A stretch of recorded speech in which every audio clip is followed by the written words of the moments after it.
Very interesting story.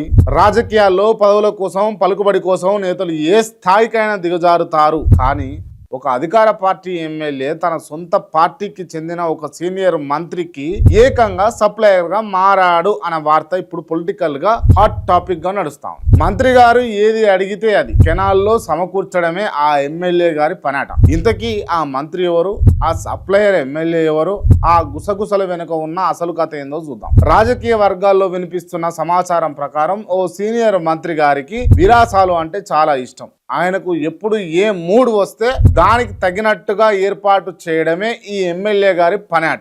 మందు కావాలా, విందు కావాలా, లేక మందు విందు ఇస్తూ చిందులు వేసే అమ్మాయి కావాలా, ఇలా మంత్రి గారి మనసులో కోరిక కలగడమే ఆలస్యం. వాటన్నిటిని గుట్టు చప్పుడు కాకుండా అరేంజ్ చేసే బాధ్యతలు ఆ ఎమ్మెల్యే తన భుజాన వేసుకొని చూస్తాడట. మద్యం బ్రాండ్ల నుండి అర్ధరాత్రి విలాసాల వరకు అంతా తానై చూసుకుంటున్నారనే ప్రచారం జోరుగా సాగుతుంది. అయితే ఆ సదరు ఎమ్మెల్యే ఊరికే ఉచితంగా ఈ సేవలన్నీ చేయడం లేదట. దీని వెనుక కోట్ల లాభాలు, రాజకీయ ప్రయోజనాలు ఉన్నాయనేది బహిరంగ రహస్యం. ఆ మంత్రి గారిని విలాసాల్లో ఇలా ముంచేసి ఆయన ద్వారా తన నియోజకవర్గంలో 100 కోట్ల విలువైన కాంట్రాక్టులు, ప్రభుత్వ భూములు కేటాయింపులు, బదిలీలు, దందాలు ఈ ఎమ్మెల్యే నడిపిస్తున్నట్లు సమాచారం. మంత్రి గారు కూడా ఈ ఎమ్మెల్యే ఇచ్చిన కిక్కులో ఉండి ఆయన అడిగిన ఫైళ్ల పైన కళ్ళు మూసుకొని సంతకాలు పెట్టేస్తున్నారట. ఆ ఇద్దరి కాంబినేషన్ లో తెర వెనక ఒక పెద్ద అక్రమ సంపాదన చేతులు మారుతుందని విపక్షాలు కూడా గుసగుసలాడుతా ఉన్నాయి. ప్రజా సమస్యలను పట్టించుకోవాల్సినటువంటి ప్రజా ప్రతినిధులు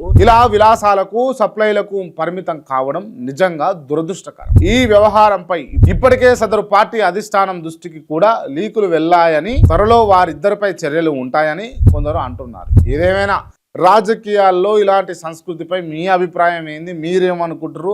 మంత్రి ఎమ్మెల్యేల వ్యవహారంపై మీరేమనుకుంటున్నారో కింద కామెంట్ రూపంలో మీ అభిప్రాయాన్ని తెలియజేయండి మిత్రులారా. ఆ ఎమ్మెల్యే మంత్రి ఎవరై ఉండొచ్చు అని అన్నది కూడా గెస్ చేయండి. Thank you so much. జై హింద్.